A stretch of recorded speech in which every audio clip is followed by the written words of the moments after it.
Welcome to Healing Sound Movement Television. My name is John Konzenmulder. Go to healingsoundmovement.com.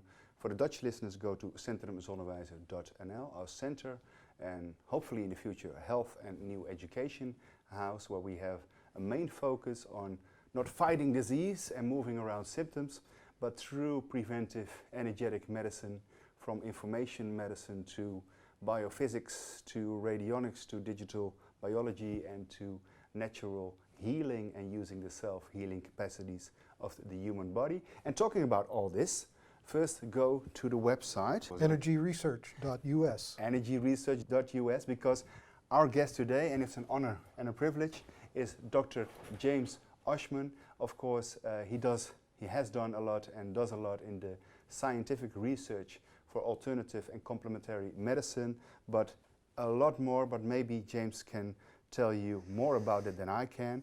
I only know that this man wrote, I think, the book about the science of energy medicine that led me into this whole new field of biophotonics and bioelectromagnetics and bioelectric healing. So very fascinating stuff, the research of healing and our natural healing capacities, I might say. So James, can you give our viewers, our listeners, a little bit background of what it is you've done and what led you into the field of energy medicine?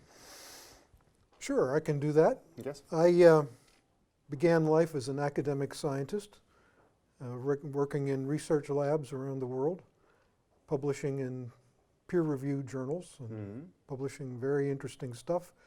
For example, I am the world's foremost authority on the rectum of the cockroach.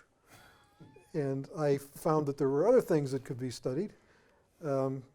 A bad back got me into looking at alternative medicine, and I ended up meeting some Rolfers, and they showed me what they could do to help my back, and that was fascinating. I was completely fascinated with their concepts of human structure and what goes on in the body, and I wanted to find out more. So I began investigating what they were doing. And I actually took a course. I didn't learn to be a Rolfer. I learned what they were thinking when they did their work. Did you also get informed consent from the cockroach, by the way? Oh dear, they're not good at signing papers. Well, let's skip that. Let's go to the Rolfing part. Okay. And I ended up teaching biophysics for the Rolfers. I'm a biophysicist. And it turned out that the information that I gathered about this one branch of alternative medicine was of interest to everybody. Yes. And so, and this was partly because Ida Rolf, who developed Rolfing, studied everything. And I realized that to study the human body, you have to study everything. There's no subject that is irrelevant. Life in general. Poetry to astrophysics. All of it is relevant. And I did a lot of research, investigating, reading, studying, gathering information, and it looked like I was a little bit odd because at the time, 30 years ago, nobody was interested. They thought I was crazy. And I had an idea that it would be valuable someday, that all my work would pay off.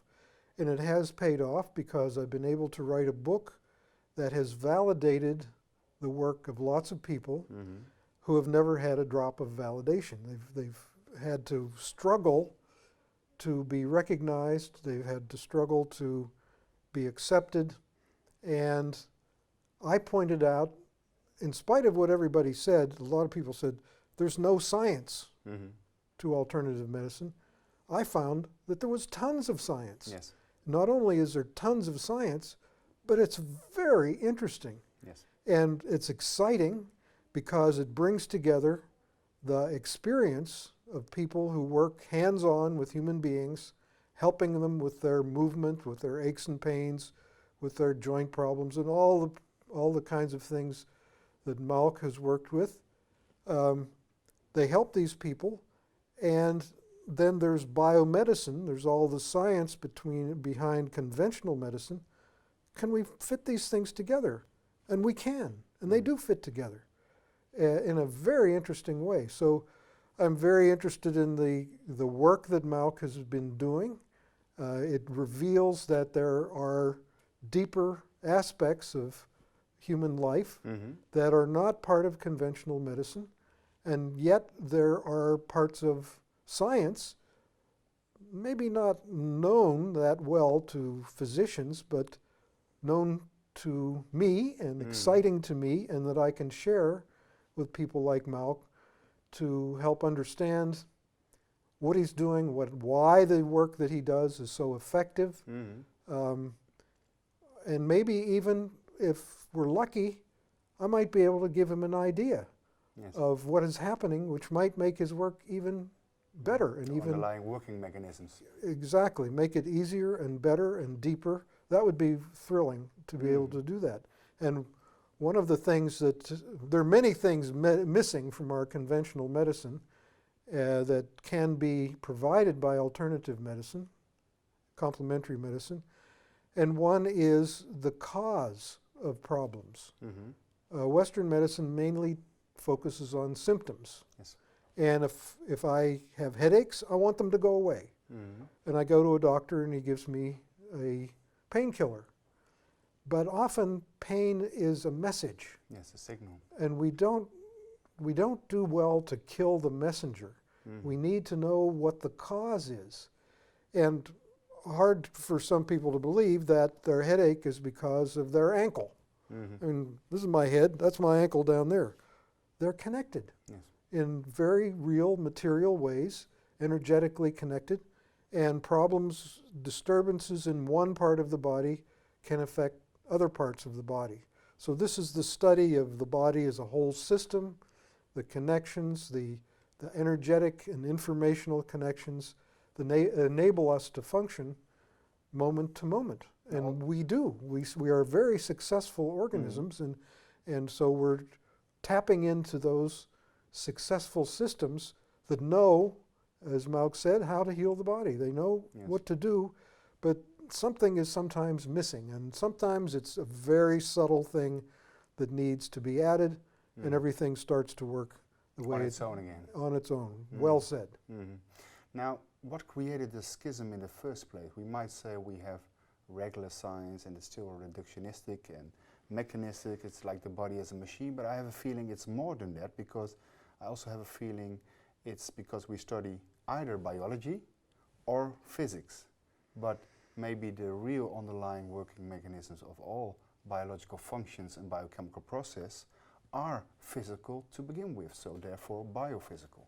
Would you agree, or you want to Well, comment on that? biophysics is a great subject because it brings together biology and physics, and I bring in quantum physics and everything else. And our idea that we compartmentalize knowledge. We have physics over here, and we have biology here, and astronomy over there, and gravity over here, and so on. We separate these things, and that confuses us because I don't have an anatomical body or a skeleton body or a circulatory body. I'm all of those at once, and where it gets very exciting is when you see how you kind of break down these barriers that we've defined, these different domains, and look at how things work together. And it's very exciting. What happens when things start working together? Because I might imagine that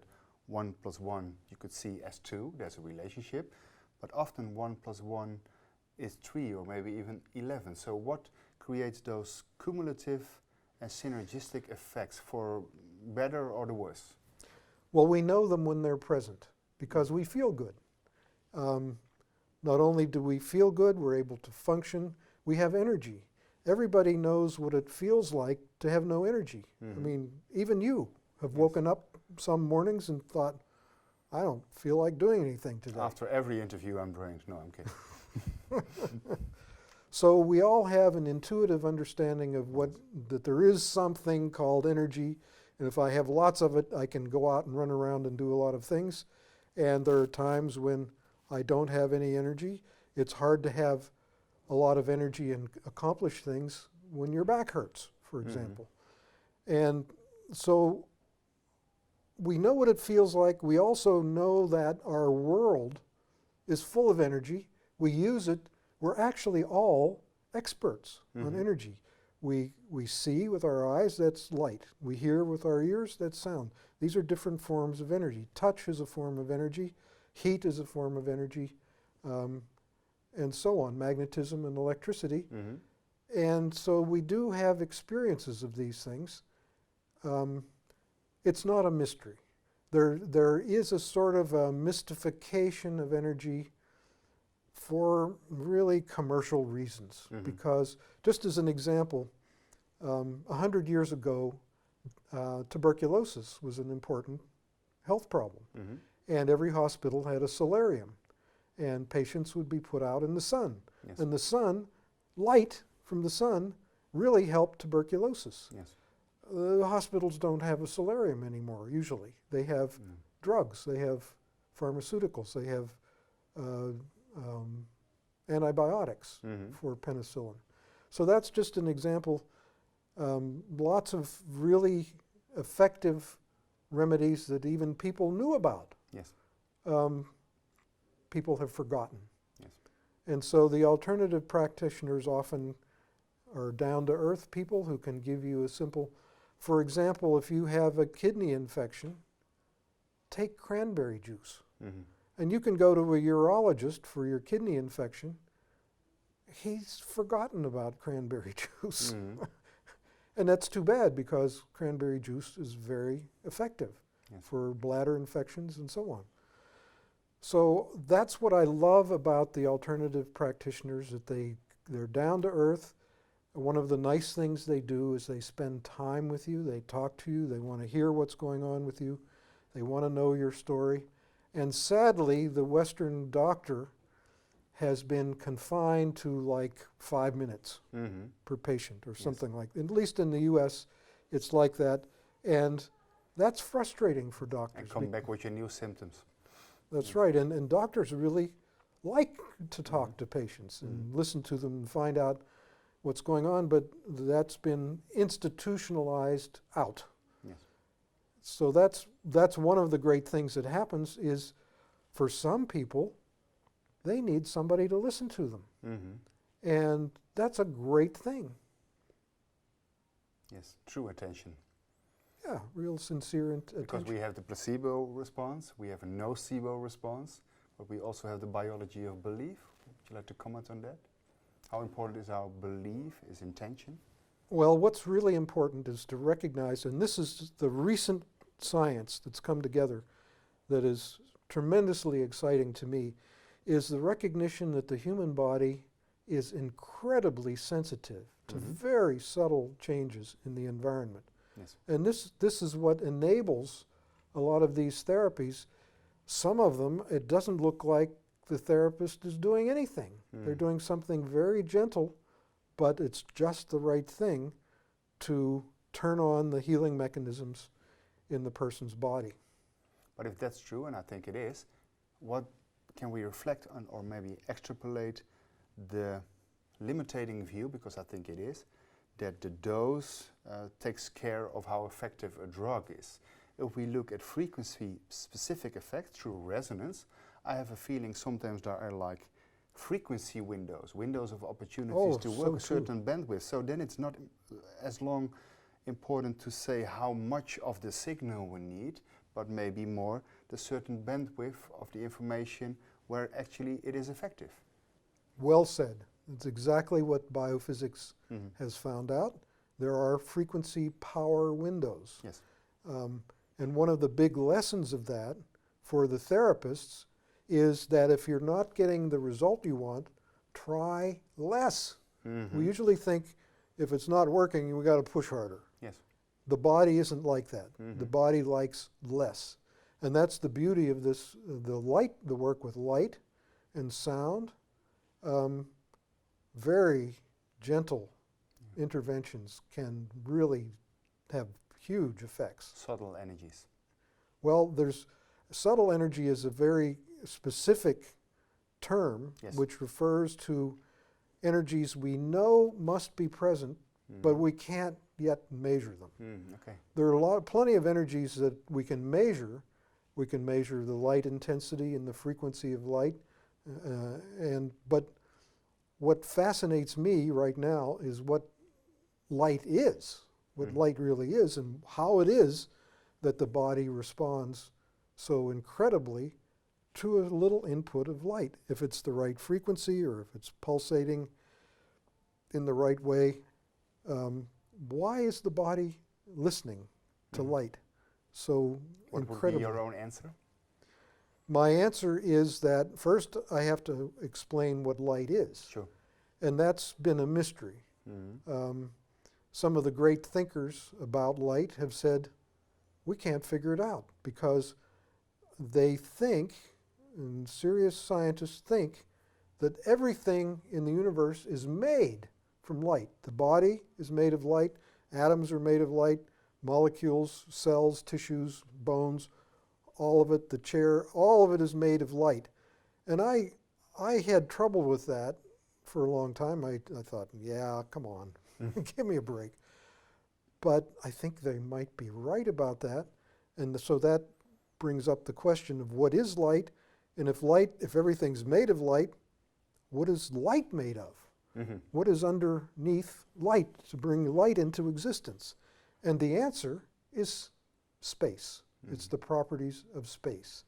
And one of the reasons light is so powerful is because light travels in a spiral through space. Space has a spiral grain to it. It has an actual geometry. Space has a geometry that makes light travel in a spiral, and the human body is full of spirals and helices. So that explains the vortex action. Well, it does. There are lots of vortex actions. Yes. So that's part of the reason that light is so powerful, is because our bodies are designed with that understanding. And I was just thinking this morning, quantum physics was here before the human body. And so quantum physics, when Goddess put the body together, I'm sure she knew about quantum physics. Yes. and capitalized on properties of space and time and matter that we're just beginning to understand now through quantum physics science. Yes. So that's at a fundamental level is incorporated into our tissues and into our being. And what are those principles from quantum physics? And really, quantum physics came about through the study of light and the way light interacts with matter. Yes. So all of this is very interesting, and maybe you can tell I'm kind of excited about it. Yes, very good. Well, you mentioned our natural capacities, the self-healing capacity, the power of nature. Can you reflect on your thoughts about the intelligence of nature? How come nature provides in a natural way, with natural fruits and vegetables, in a natural, holistic, interactive kind of ecology that actually works together with human beings, because we didn't have pharmaceutical industries and the food industries only for 150 years, and before that we were also able to live and procreate, so to speak. So what's the power of nature? How come it resonates so deeply within us? Well, that's one of the great issues that I talk about in my communications. I work with many different schools of therapeutics, maybe all of them. I've been to 25 countries. The information I impart about energy is of great interest to people all over the world. And one of the important things is that the therapists themselves take care of themselves. And the wounded healer. That's right. And so this brings us to our relationship with the earth, with the sun, with the oceans, and so on. And all of those have important gifts for us. And some people actually like to do the earth and the sun and the sea at the same time. Yes. And how do you do that? And so that's one of the projects I've been involved in, is connecting to the earth. And Earthing. there's a book, Earthing. Yes. I wrote the foreword for it. Yes. I've been working on this for about 12 years on the science. Many people know that they feel good when they go barefoot on the earth. There are cultures, there are places in the world where it's a tradition. When you wake up in the morning, you go outside in your bare feet and walk through the wet grass. In Switzerland and Germany, there are whole communities that do that every day.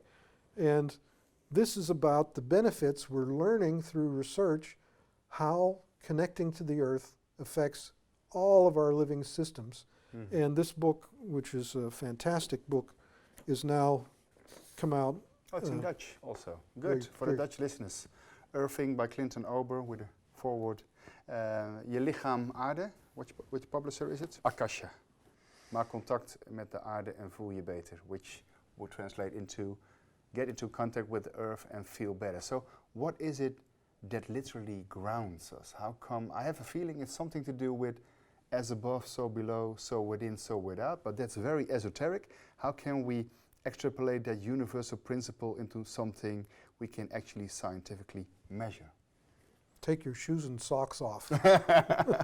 Not now, but now what we have measured is wound healing, for example. Well, I'll give you the history of it. Sure. What we discovered, the first thing that we discovered was that people sleep better if they're grounded. And this was done by making sheets to put on the bed that have silver threads woven into them that connect to a wire that goes out your bedroom window to a rod stuck in the ground. Yes. Or you can plug it into the grounding terminal of your electrical system if your electrical system has a good ground. And I think in this country you probably have good grounds because your electrical people are very particular and they want good grounds. And we ground our appliances for good reasons. We need to ground our bodies. And so the first discovery was that people sleep better, and that's important because a lot of people have trouble sleeping. And that's not good for them. They don't feel well, they have a tendency to have more accidents, and their physiology doesn't work optimally. You need sleep. So that was a great discovery. And then the reason people sleep better is because grounding takes away their aches and pains. You can't sleep if you're in big pain. Yes. And a lot of people take a painkiller to go to sleep. And when they get grounded, often the cause of the pain goes away because what causes pain is inflammation. And what the earth does for inflammation is it provides electrons. When I started this project, I didn't know that the earth was a source of electrons, but it is. Lightning comes down, brings electricity. It comes actually from the sun to the ionosphere, and then it jumps to the earth as lightning. Yes. No lightning right here, right now, but somewhere on the earth there's lightning keeping the earth electrified, and that... Is that a Schumann resonance, 200 per second? Lightning? It generates, lightning generates that resonance. And so the Earth's surface is alive with electrons, and all through our evolution we were running around barefoot, or we were sleeping either on the ground or on animal skins, which are semiconductors. They're conductive. So if you sleep on an animal hide, you're connected to the ground. Yes. Then we invented plastic and rubber and put them on the bottoms of our feet, on our shoes, and our health went downhill ever since. In fact, you can follow the increase in diabetes, which diabetes is a global epidemic. It's taking off. It's incredibly serious and very upsetting condition, costing a lot of money, causing a lot of discomfort. The growth curve of diabetes exactly follows the sales of athletic shoes. And also controlled by other factors that they might be Sure. involved in, yes? People don't go outside as much. They stay inside and watch their TV or play with their computers. They don't get outside, and we need to connect with our environment. Sunlight, the earth. So I'll just finish the story of earthing. Sure. Taking care of inflammation, which is the cause of all chronic disease. Yes, This is the hottest area of biomedical research right now. There are hundreds of thousands of studies, peer-reviewed studies in medical research centers of inflammation. They have correlated inflammation with all of the chronic diseases, including all of the diseases of aging. Why? Why is that? What is the connection? And we're beginning to see what the connection is through our research on earthing, believe it or not. So when you go barefoot, there's a point on the bottom of your foot, right on the metatarsals, Yes. where, you know, if you walk on the earth, that's the part that goes over the earth every Yep. time you take a step. And it's called kidney 1. Yeah. And it's the beginning of the meridian system. My wife is a Qigong instructor, so she knows how to influence it. Yeah. I can tell you a story about that. I gave a class in London, Yes. a weekend workshop, and I explained about earthing.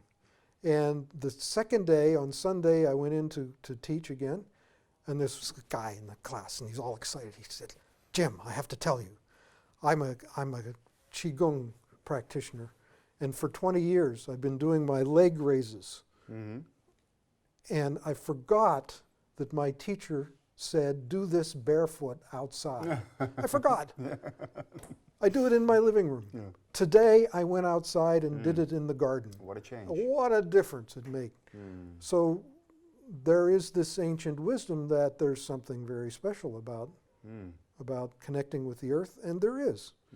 So inflammation, anti-aging effects, So longevity. for longevity, the dominant theory of what aging is the free radical theory, which is that our bodies tear themselves apart gradually over time by creating free radicals that damage our tissues. They scavenge electrons from other, yeah. They do.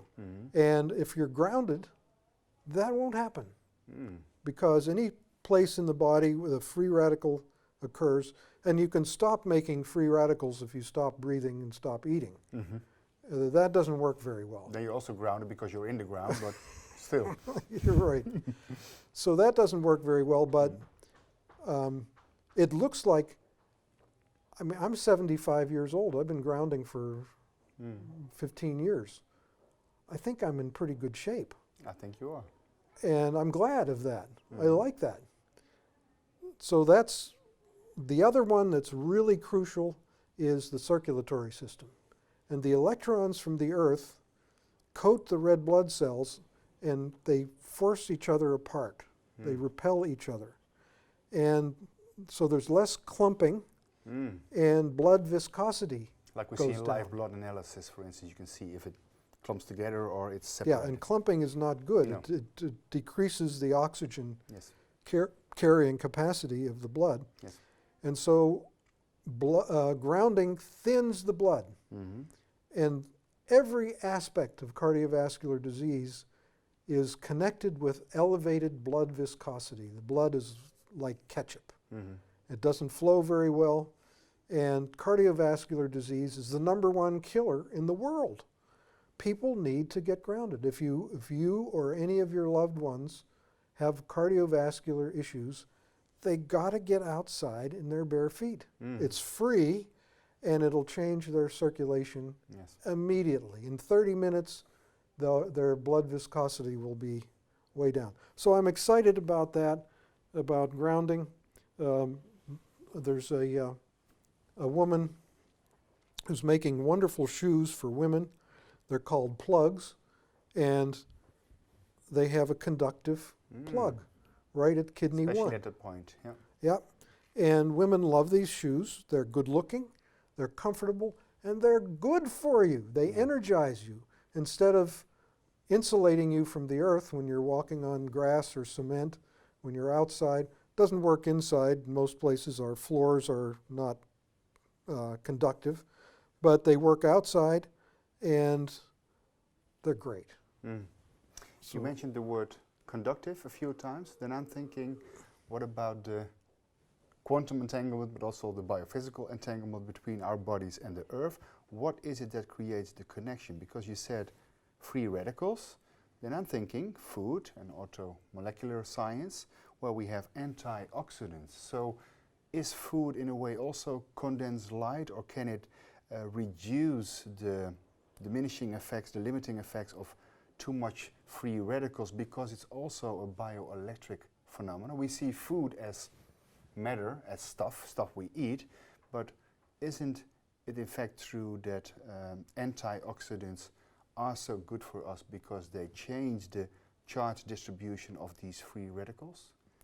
I hate to bust your bubble, It's not. Good, then I would like to hear the whole story. but dietary antioxidants are very limited in their effect Okay. because they can't get to the places where they're needed. Mm. When you have an injury, the body builds a wall around it. It's called the inflammatory barricade. Yes. The body kind of walls it off with a wall of connective tissue. Antioxidants can't get there. Mm. Electrons can. Electrons from the Earth can go right through your meridian system and right across the inflammatory barricade. So all of us have little pockets of inflammation left over from old injuries. It happened 20 years ago.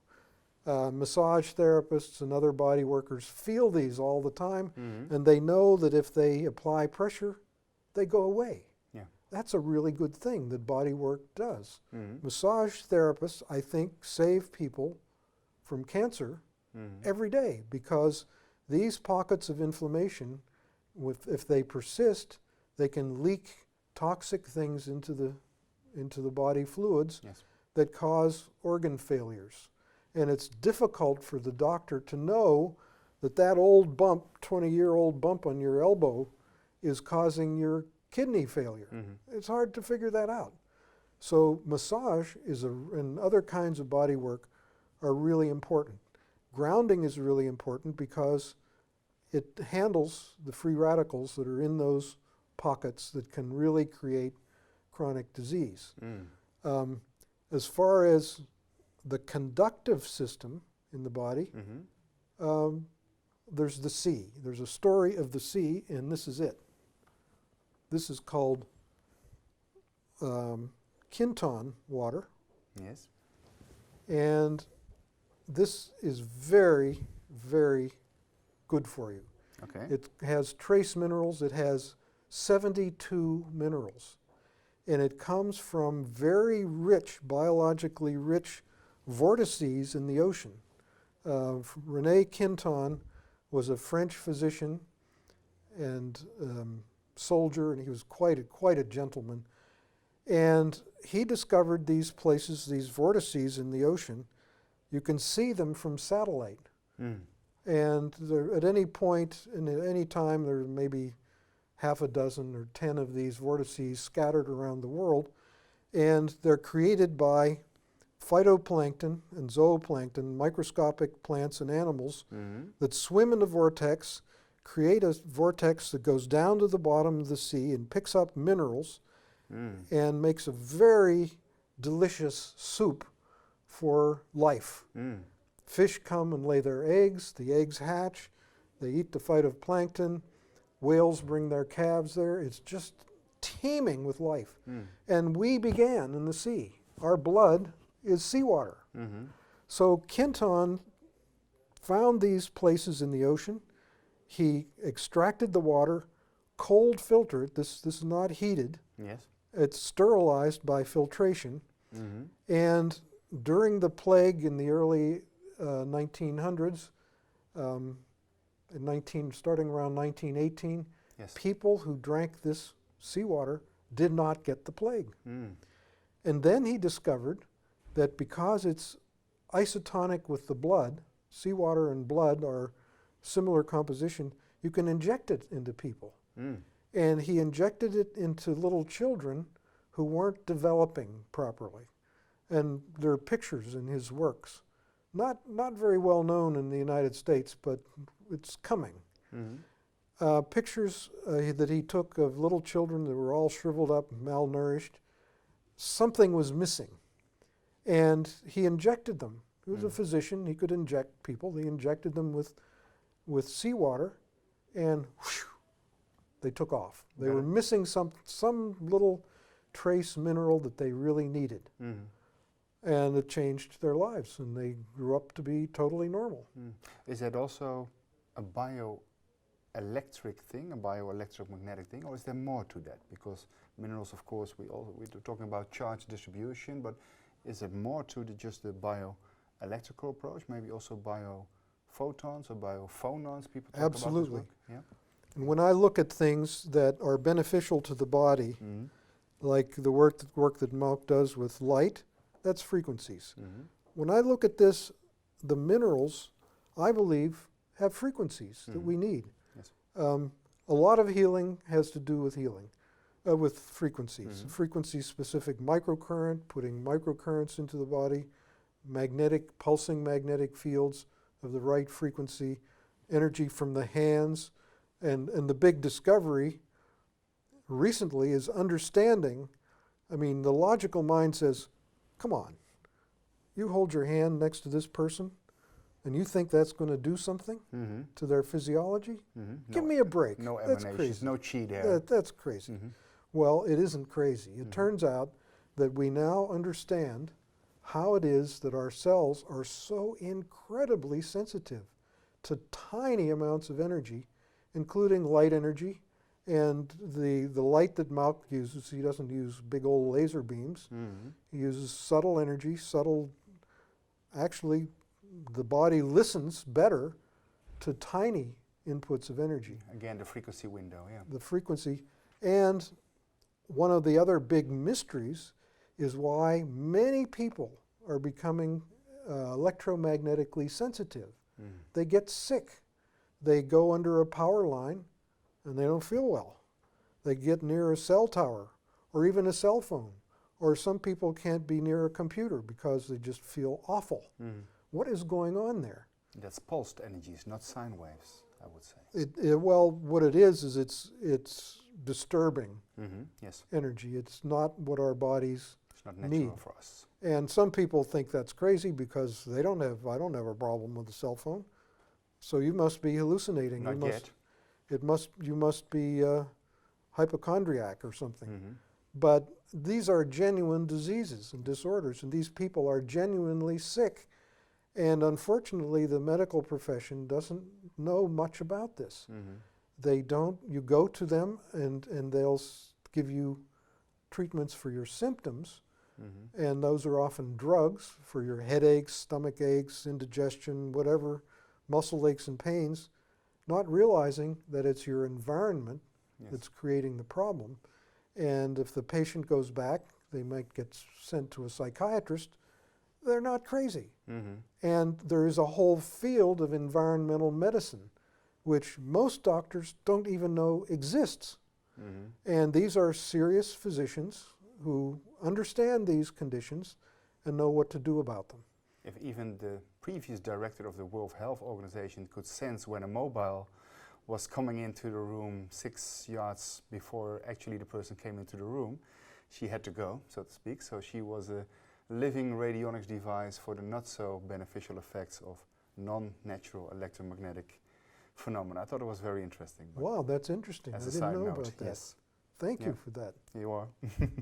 We did a TV dialogue about the biological effects of radiation. So what I think is interesting that we have natural bioelectromagnetic healing capacities, but that actually are beneficial to our DNA. Let's call it the beneficial epigenetics of our environment. But when we see how we use the non-natural electromagnetics, something goes haywire. So there's something very interesting that sometimes is beneficial and sometimes it's very harmful. You know, you mentioned the biology of belief. Yes, Bruce Lipton. And from that and other realizations, we now understand that everything we say affects our physiology. Yes. Everything we say affects the physiology of the people around us.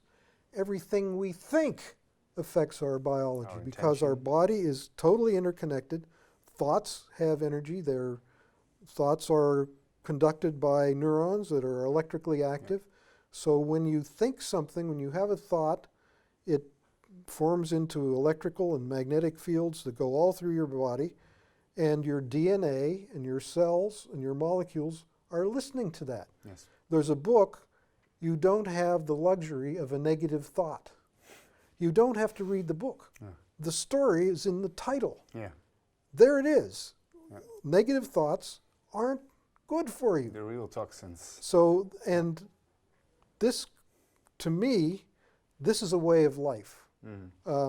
Appreciating how much what goes on inside of me is affecting the people around me. So I don't have the luxury of negative thoughts. I want to be happy. Yeah. And if you don't like it, I'm sorry, but I'm happy. Well, here's And a it's good for- non-scientific but spiritual thought. If we want to go into the pursuit of happiness, do you think it's possible, maybe a spiritual thought, but maybe also a very realistic scientific thought, to use our intentions, our biology of belief, our heart coherence, to overcome the not so beneficial effects of harmful toxins in the food, in pharmaceuticals, or maybe even in the environment, in the electromagnetics of wireless communication systems? Do you think we can surpass that? What's the balance between harmful input and beneficial output, and also input within yourself, of course? We're still evolving. We may be able to evolve out of those harms. I don't know. As a biologist, I'm very impressed with our ability to evolve and solve problems. One of the many, we're faced with many problems on Earth today, and the whole survival of our species has come into question. Global warming and horrible politics and wars that are doing stupid things. There's lots of negativity around, and how are we going to survive? How are we going to get out of all of this? One of the things that I see is that healing work involves more than just relieving people of their aches and pains. It involves this very important thing of finding out why they're here. People need to know what their job is while they're here on Earth. What is your destiny? Yes. And that's important because it makes all the difference. There are people who feel purposeless. That's tragic when there's so much challenge before us. That there are people who just don't know what to do with themselves.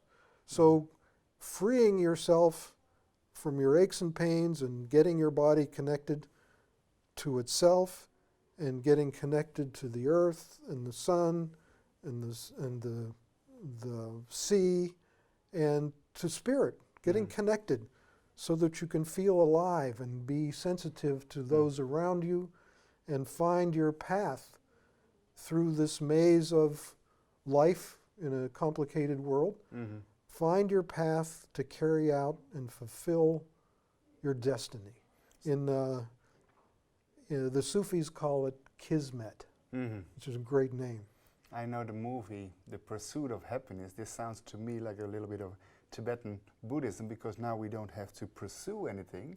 It feels like you're saying that natural health and happiness are logical outcomes, almost like side effects of something, of a change within that is even more fundamental of just changing our health and the way we feel. It's connecting with the pattern that you were given when you were born. Our blueprint.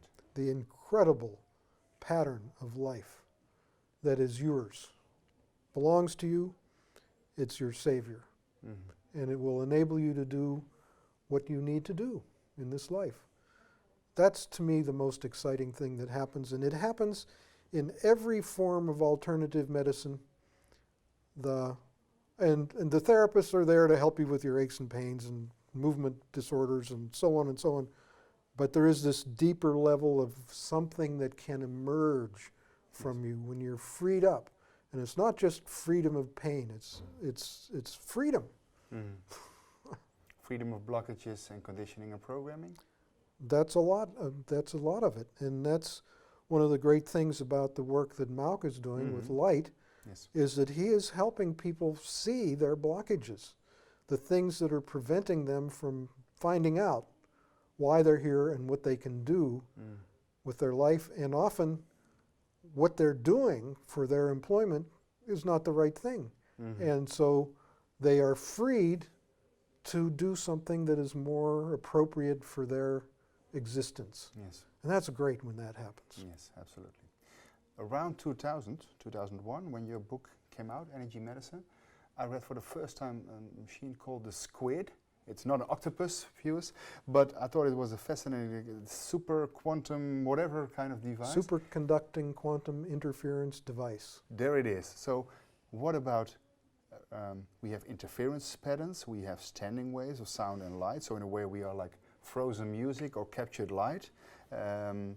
What has become of these scientific endeavors? Because back then it looked like revolutionary, so how has these Squid technology, or maybe new technology based on those principles, developed from there? It's fantastic. It's fantastic what has happened, and it's one of the most important messages that I can give, because a lot of the therapeutic approaches in alternative medicine, complementary medicine, have to do, the paradigm is energetic.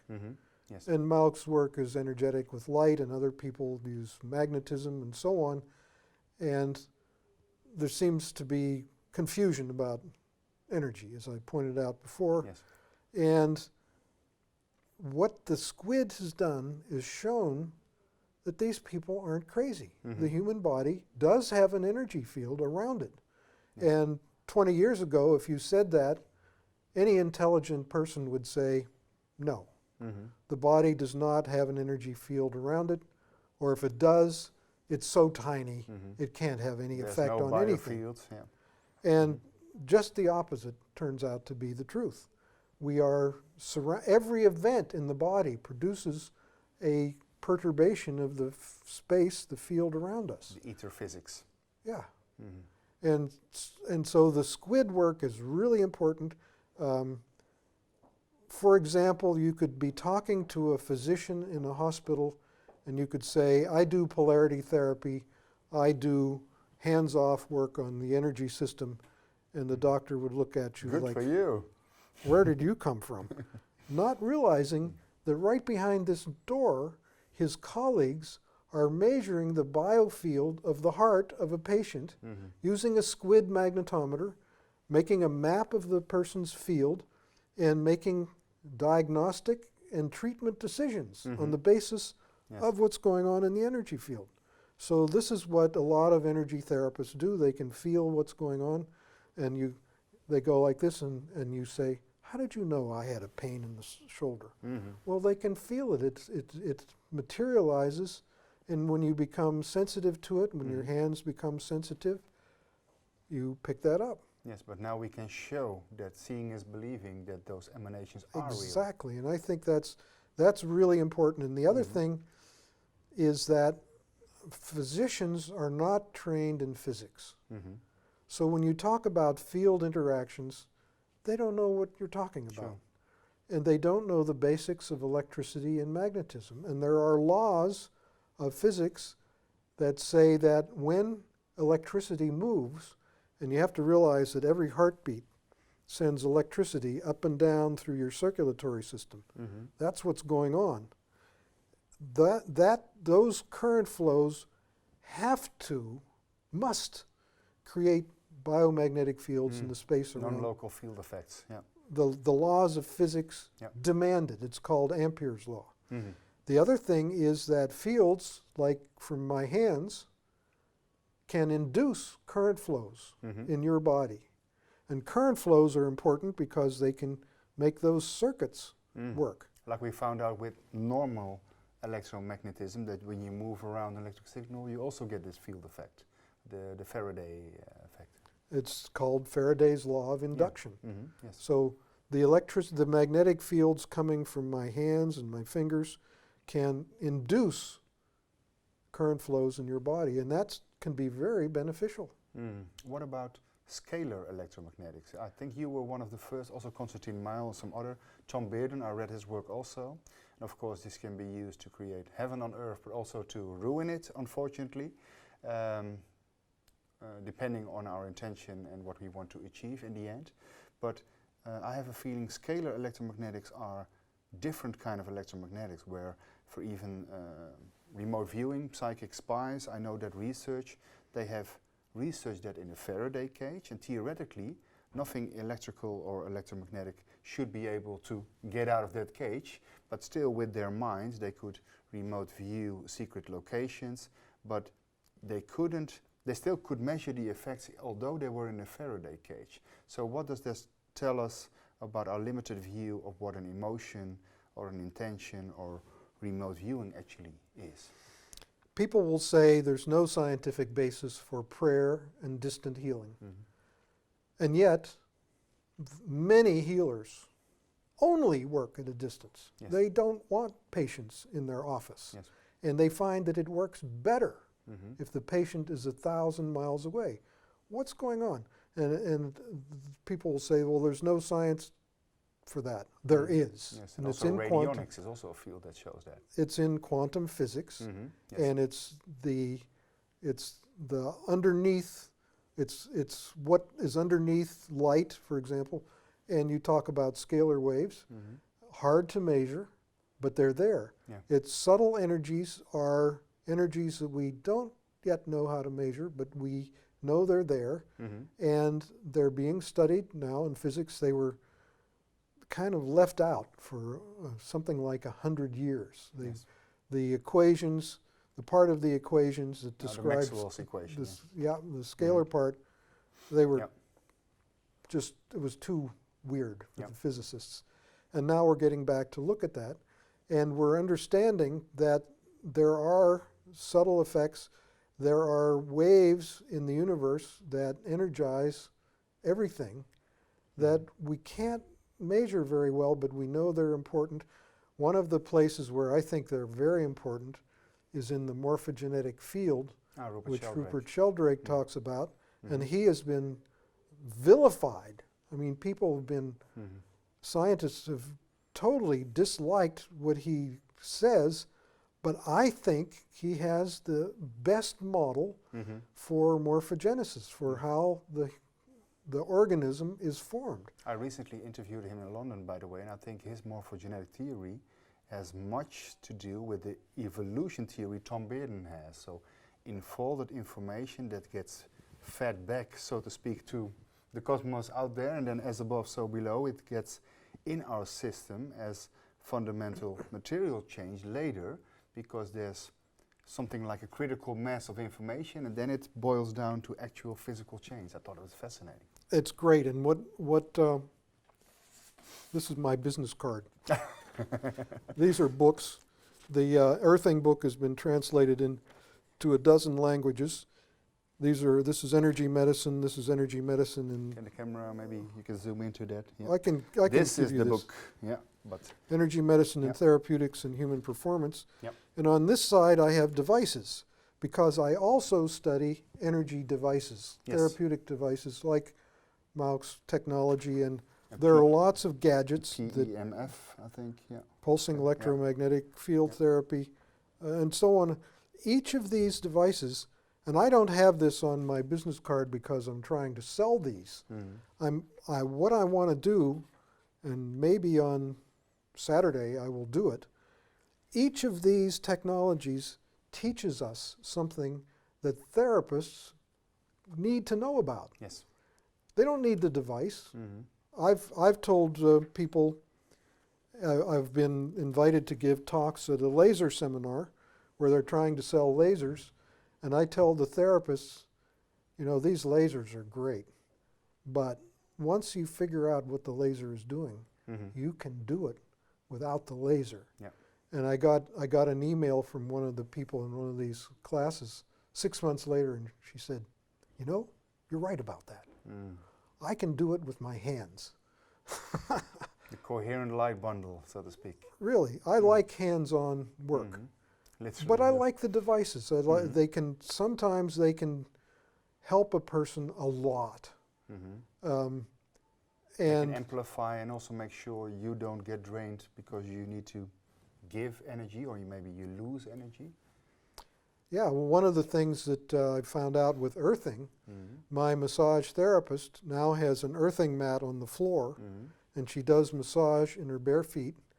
And before she did that, she could give 5 massages a day, and she was exhausted. Mhm. Yeah. Now that she's grounded She can do 10 massages a day. She doubled her income, and she isn't tired at the end of the day.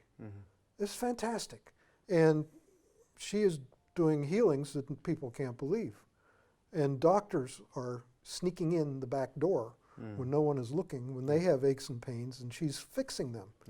And she has done this great thing. She has set up a very successful business helping people with their surgeries, because she has found that, for example, women get abdominal surgery for whatever reason.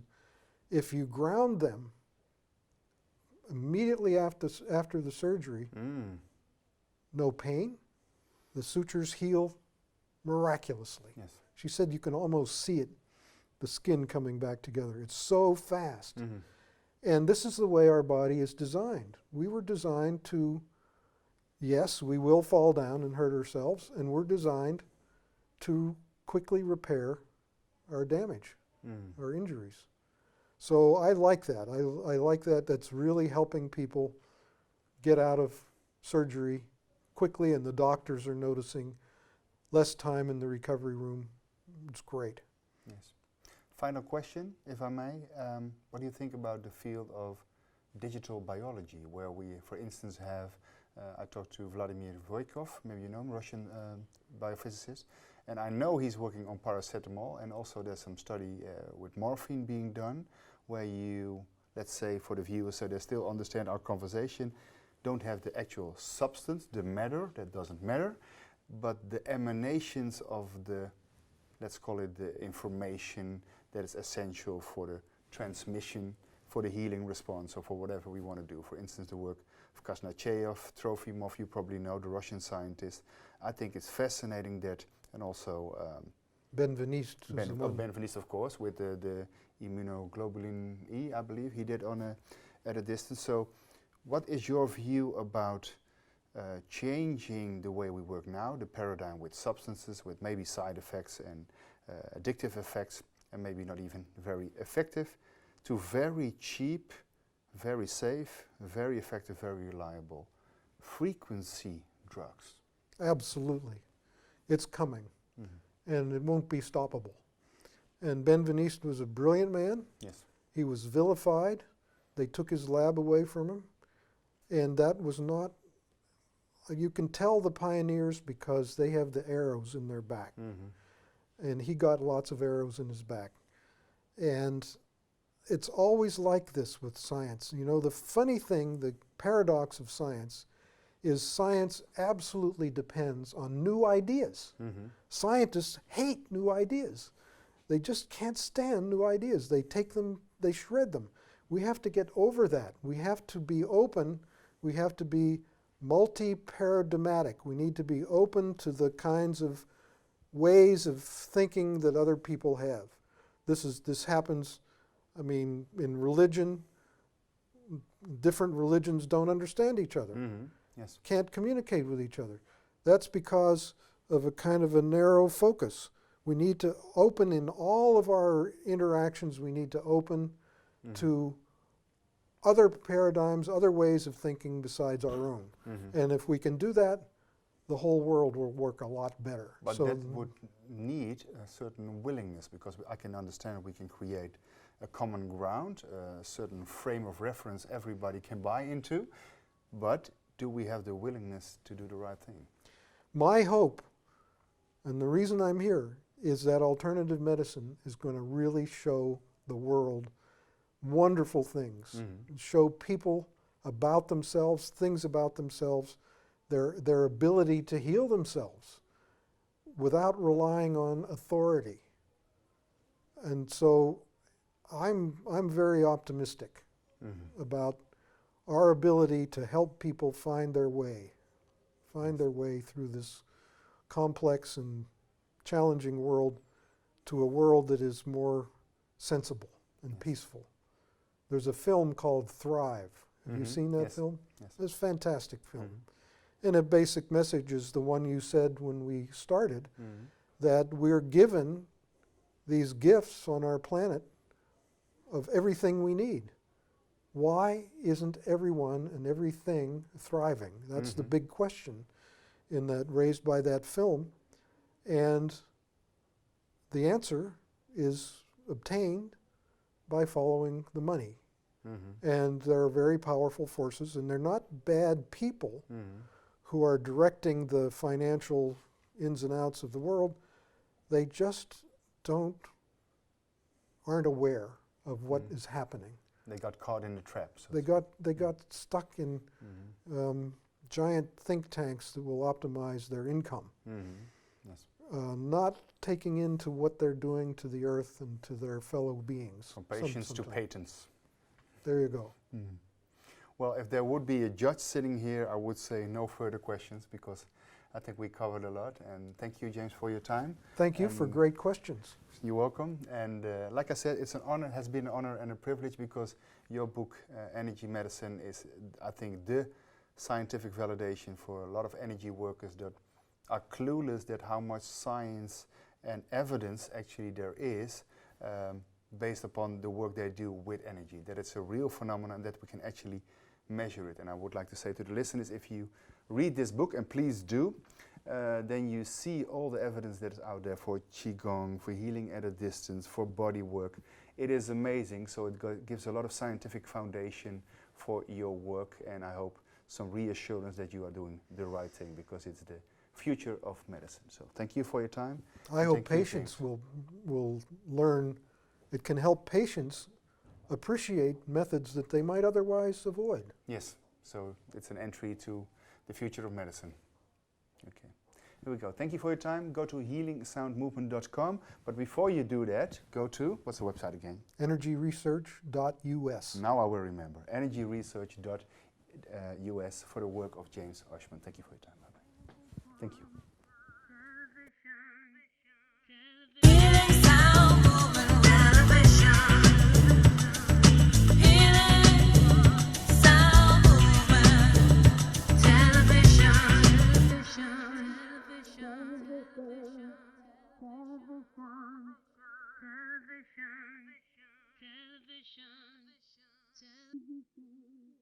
Television.